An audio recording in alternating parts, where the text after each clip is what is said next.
아버님, 저 감당 못 하실걸요? 그 정도는 감당하고도 남지.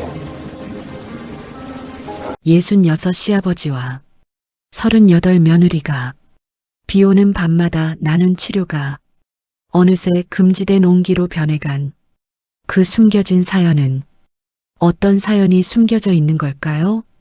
안녕하세요. 사연 듣기 좋은 날 사랑방 이야기입니다. 사연 시작 전 구독과 좋아요를 한번 눌러주세요. 지금 어디서 듣고 계신지 댓글 남겨주시면 그곳으로 가정의 행복과 행운이 깃들길 기도드리겠습니다. 그럼 이야기 열차 출발합니다. 그해 가을은 유난히 바람이 차가웠어요. 강석 어르신, 올해 66이시죠. 허리 디스크가 도져서 소파에 반쯤 누워 지내신 지 한 달쯤 되었을 때였습니다. 아들 내외는 맞벌이라 낮에는 집에 아무도 없고 어르신 혼자 텔레비전 소리만 켜놓고 천장만 바라보시곤 하셨죠. 그렇게 누워 있다 보면 시간이 너무 느리게 흘러서 가끔은 숨 쉬는 것마저 힘들어 보였어요. 그런데 그날 저녁이었어요. 현관 비밀번호 누르는 소리가 나더니 문이 열리고 낯익은 목소리가 들려왔습니다. 아버님, 저 왔어요. 며느리 은주, 올해 38. 물리치료사로 일하고 있어서 손이 참 따뜻하다고들 했죠.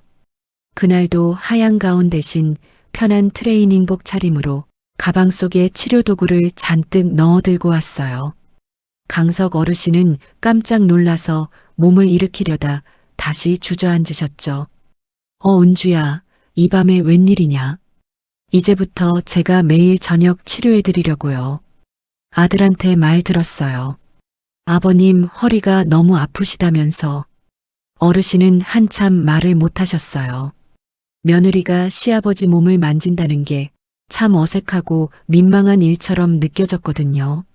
하지만 은주는 그런 거 전혀 개의치 않는다는 듯 이미 가방을 열어 찜질팩을 전자레인지에 돌리고 있었어요. 그러다 문득 어르신을 바라보더니 작은 목소리로 덧붙였죠. 아버님 많이 아프세요? 그 한마디에 어르신 눈가가 살짝 붉어졌어요.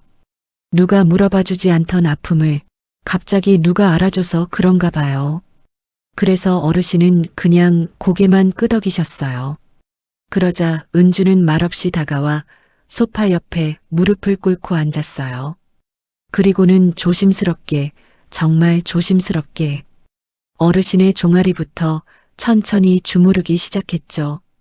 그 손길이 닿는 순간 어르신은 저도 모르게 눈을 감으셨어요. 오랜만에 느껴보는 따뜻함이어서 가슴 한구석이 시큰거렸거든요. 은주는 아무 말 없이 계속 손을 움직였어요. 허벅지 안쪽까지 올라가면서 가끔 여기 아프세요? 하고만 물었죠. 시원하구나. 고맙다 은주야. 그 말 한마디에 은주가 살짝 웃었어요. 그러고는 찜질팩을 허리에 대주며 내일도 올게요라고 했죠. 어르신은 놀라서 고개를 드셨지만 은주는 이미 가방을 챙기고 있었어요. 아버님, 오늘은 여기까지예요. 편히 주무세요. 문이 닫히고 나서도 어르신은 한참을 소파에 그대로 누워 계셨어요. 허리 통증은 여전했지만 가슴 한쪽이 이상하게 따뜻했어요. 그러다 문득 손을 내려다보았죠. 은주가 주무르던 그 손자국이 아직도 생생하게 남아있는 것 같았어요. 창밖엔 어느새 비가 내리기 시작했어요. 어르신은 그 빗소리를 들으며 오랜만에 편안한 숨을 내쉬셨어요. 그리고는 혼잣말처럼 중얼거리셨죠. 내일도 와준다고 했지. 그 한마디가 참 오랫동안 잊고 지냈던 누군가에게 기대도 된다는 느낌을 다시 불러일으켰어요. 그렇게 어르신은 은주의 손길이 남긴 온기 속에서 그날 밤은 깊이 잠이 드셨어요. 그리고 그 온기는 그 뒤로도 매일 저녁 조용히 그러나 확실하게 어르신의 빈집을 채워가기 시작했답니다. 그날도 어느덧 일주일쯤 지났을까.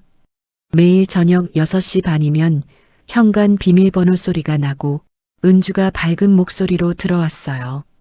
처음엔 어색했던 강석 어르신도 이제는 그 시간이 기다려지기 시작했답니다. 문이 열리는 소리만 들려도 가슴 한쪽이 살짝 뛰는 게 느껴졌으니까요. 그날도 어김없이 은주가 왔어요. 비가 부슬부슬 내리는 저녁이라 우산을 털며 들어오는데 머리카락 끝에서 물방울이 뚝뚝 떨어졌어요. 어르신은 소파에 누운 채로 그 모습을 물끄러미 바라보고 있었죠. 그러다 은주가 가방을 내려놓고 평소처럼 무릎을 꿇고 앉아서 종아리부터 천천히 주무르기 시작했어요. 그런데 그날은 조금 달랐어요. 허벅지 안쪽 근육을 풀어주려고 바지를 살짝 걷어 올리다 보니 고무줄이 느슨해져서 한꺼번에 무릎 아래까지 흘러내려 버렸거든요. 순간 방안 공기가 멈춘 듯 했어요. 속옷 아래로 드러난 어르신의 단단한 허벅지와 아직도 힘있는 몸의 윤곽이 은주 눈앞에 그대로 펼쳐졌어요. 은주는 순간 숨을 멈췄다가 급히 시선을 돌렸지만 이미 늦었죠.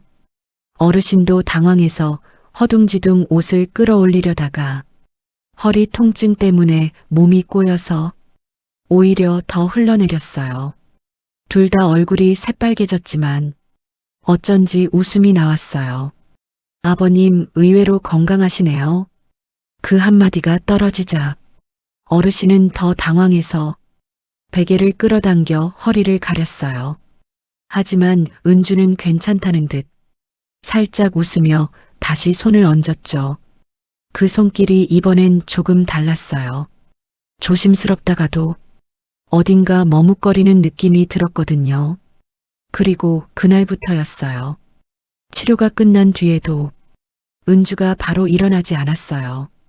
찜질팩을 정리한다며 조금 더 머물렀고 어르신도 오늘은 좀 더 해주라 하는 말이 자연스럽게 나왔죠. 그러면 은주는 말없이 고개만 끄덕이고 다시 무릎을 꿇고 앉아서 허리에서부터 어깨까지 천천히, 정말 천천히 손을 올렸어요. 그 손이 지나가는 곳마다 어르신은 눈을 감고 깊은 숨을 내쉬셨어요. 외로움에 굳어있던 몸이 조금씩 풀리는 느낌이었거든요. 은주도 그걸 느끼는지 손끝에 힘이 조금씩 실렸어요. 그러다 어느 순간 어깨를 주무르던 손이 목덜미에 닿았을 때 둘 다 동시에 숨을 멈췄죠. 그 순간 방 안은 빗소리만 가득했어요. 어르신은 천천히 눈을 뜨고 은주를 바라보았고 은주는 그 눈빛을 피하지 않았어요. 그리고는 아무 말도 하지 않았죠. 그냥 그렇게 서로의 숨소리만 들으며 한참을 있었어요. 치료가 끝나고 은주가 일어나려는데 어르신이 처음으로 손을 뻗어서 은주의 손목을 살짝 잡았어요. 그 손길이 너무 떨려서 은주도 놀라서 내려다보았죠. 그러자 어르신이 작고 쉰 목소리로 한마디만 했어요. 고맙다. 정말 고맙다, 은주야. 은주는 그 말에 눈가를 살짝 비비고는 미소 지으며 대답했어요. 내일도 올게요. 약속이에요. 그리고 문이 닫히고 나서도 어르신은 한참을 그 자리에 누워 계셨어요. 허리 통증은 여전했지만 가슴 한쪽이 이상하게 뜨거웠어요. 그리고 그 뜨거움은 그 뒤로도 매일 저녁 조용히 그러나 확실하게 어르신의 빈집을 채워가기 시작했답니다. 그렇게 매일 저녁이 이어지다 보니 어느덧 열흘이 훌쩍 넘었어요. 강석 어르신은 이제 은주가 오는 시간을 손꼽아 기다리게 되었고 은주도 퇴근길이 조금 빨라진 듯 했죠. 비가 그친 뒤라 창밖 공기는 맑고 선선했는데 집 안 분위기는 오히려 더 뜨거워진 것 같았어요. 그날도 은주는 평소처럼 가방을 내려놓고 소파 옆에 무릎을 꿇고 앉았어요.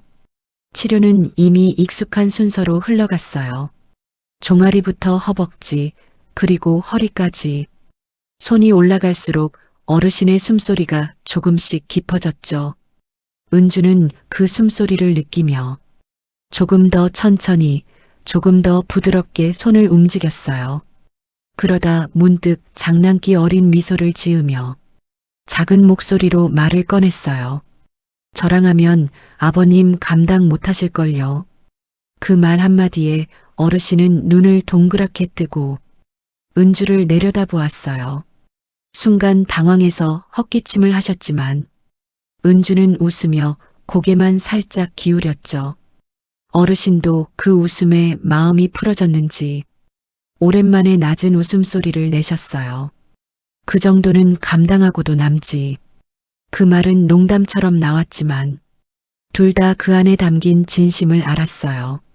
그래서인지 방 안 공기가 갑자기 무거워졌죠. 은주는 장난인 척하며 손을 허벅지 안쪽으로 조금 더 깊이 넣었고 어르신은 낮은 숨을 내쉬며 그 손을 잡아 살짝 눌렀어요. 그 순간 둘의 눈이 마주쳤어요. 웃고 있었지만 그 눈빛은 이미 웃음이 아니었죠. 은주는 천천히 손을 빼지 않고 그대로 고개를 들어 어르신을 바라보았어요. 그러자 어르신이 거의 속삭이듯 한마디를 덧붙였어요. 진짜로 해볼래?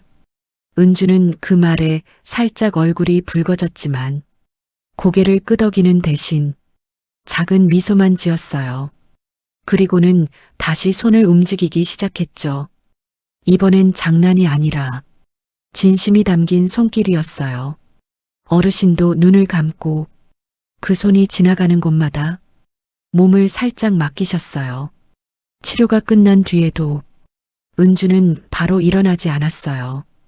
찜질팩을 정리한다며 조금 더 머물렀고 어르신은 소파에 기대어 그 모습을 물끄러미 바라보았죠.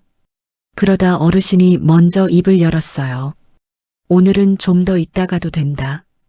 은주는 그 말에 고개만 끄덕이고 어르신 옆에 살짝 앉았어요. 둘은 아무 말 없이 창밖으로 보이는 저녁 하늘만 바라보았죠. 그리고 그 침묵이 참 따뜻하고 포근했어요. 그날 이후로 치료 시간은 조금씩 길어졌어요. 농담처럼 시작된 말 한마디가 우리 사이를 조금 더 가까이 끌어당겼거든요. 어르신은 은주가 오는 날이면 미리 소파를 정리하고 은주는 퇴근길에 조금 더 예쁜 옷을 입고 왔어요. 그리고 우리는 알았어요. 이제는 그냥 치료가 아니라는 걸, 그 손길 속에 담긴 마음이 이미 서로를 향하고 있다는 걸. 그렇게 가을 저녁은 조용히 그러나 확실하게 뜻밖의 온기로 채워지기 시작했답니다. 그날은 유난히 비가 거세게 내렸어요. 창문을 두드리는 빗소리가 온 집안을 가득 채웠고 거실 스탠드 불빛만이 흐릿하게 남아 있었죠. 은주는 평소보다 조금 늦게 왔어요. 우산을 털며 들어오는데 머리카락이 젖어서 목덜미에 붙어 있었고 하얀 블라우스는 비에 젖어 살짝 비쳐 보였어요.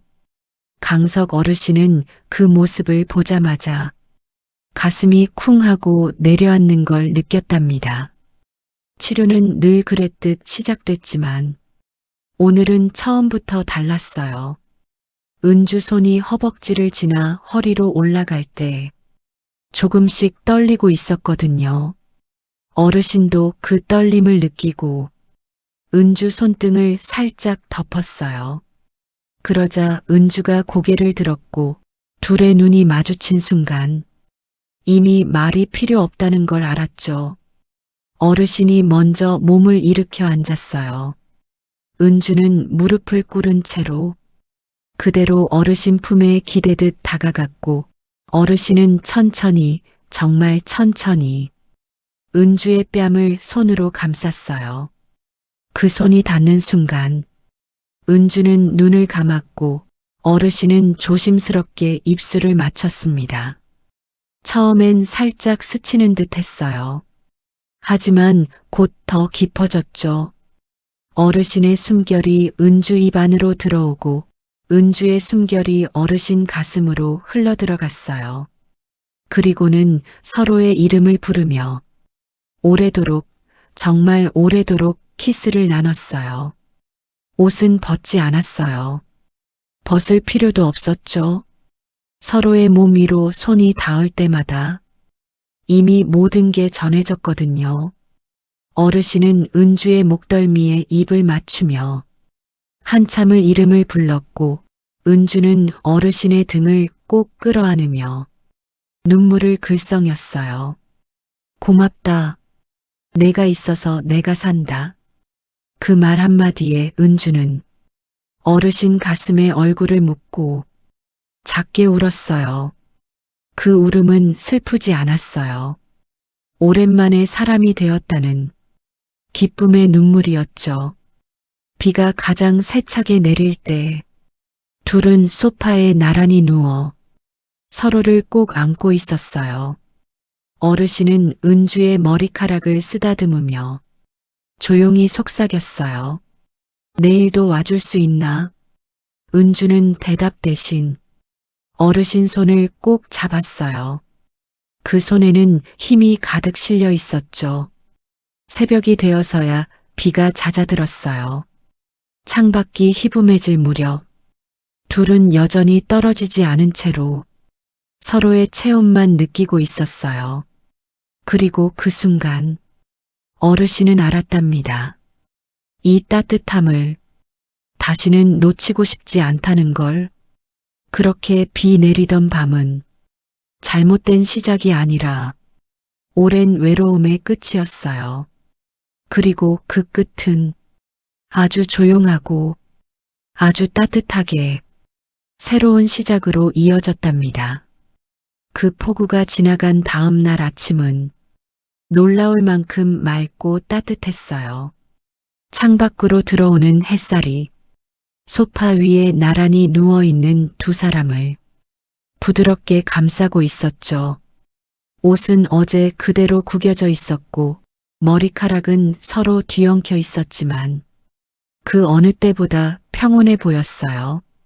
강석 어르신이 먼저 눈을 떴어요. 그러고는 한참을 옆에 누운 은주를 바라보다가 살짝 흐트러진 머리카락을 손끝으로 정리해 주었어요. 그 손길이 너무 조심스러워서 은주도 이내 눈을 떴죠. 둘은 말없이 서로를 바라만 봤어요. 죄책감이 밀려올 법도 한데 놀랍게도 가슴 한쪽은 여전히 따뜻함으로 가득했어요. 은주가 먼저 미소 지으며 어르신 손을 찾아 꼭 잡았고 어르신도 그 손을 마주 잡으며 작은 목소리로 입을 열었어요. 어제 일꿈인가 싶었다. 은주는 대답 대신 고개만 살짝 저으며 어르신 가슴에 얼굴을 묻었어요. 그러자 어르신이 은주의 등을 천천히 쓸어내리며 한참을 그렇게 안고 있었죠. 햇살이 점점 더 깊이 들어오는데도 둘은 움직일 생각이 없었어요. 우리 미쳤지? 은주가 웃으며 말하자 어르신도 미소 지으며 고개를 끄덕였지만 그 눈빛엔 후회가 아니라 오히려 안도감이 가득했어요. 그래도 이 따뜻함 놓치고 싶지 않구나. 그 말 한마디에 은주는 눈물이 살짝 고였지만 웃으며 고개만 끄덕였어요. 그러고는 어르신 품에서 살짝 몸을 일으켜 커피를 타러 가겠다고 했죠. 어르신은 그 뒷모습을 바라보며 오랜만에 마음이 편안해졌어요. 커피를 마시며 둘은 소파에 나란히 앉아 있었어요. 아무 말도 하지 않았지만 가끔 눈이 마주칠 때마다 서로 미소만 지었죠. 그러다 은주가 작은 목소리로 말을 꺼냈어요. 이제 매일 치료하러 올게요. 약속이에요. 어르신은 그 말에 잠시 말을 잇지 못하다가 천천히 은주의 손을 꼭 잡으며 대답했어요. 기다리마. 매일 기다리마. 그리고는 둘 다 창밖으로 들어오는 햇살을 한참 오래 바라보았어요. 그 햇살이 두 사람의 손을 부드럽게 비추고 있었죠. 그날 이후로 은주는 정말 매일 저녁 찾아왔고 어르신은 그 시간을 손꼽아 기다리셨어요. 아침대가 아니라 소파였고 옷도 끝내 벗지 않았지만 서로의 체온과 숨결만으로 이미 충분히 가까워졌어요. 그리고 우리는 알았답니다. 이게 잘못된 걸 수도 있다는 걸. 하지만 이 따뜻함을 놓칠 수 없다는 것도. 그래서 우리는 지금 이 순간만 서로의 전부가 되어 조용히 그러나 확실하게 살아가기로 했어요. 창밖으로 들어오는 햇살이 두 사람의 꼭 잡은 손을 감싸주고 그 손은 오늘도 내일도 끝까지 떨어지지 않을 거예요.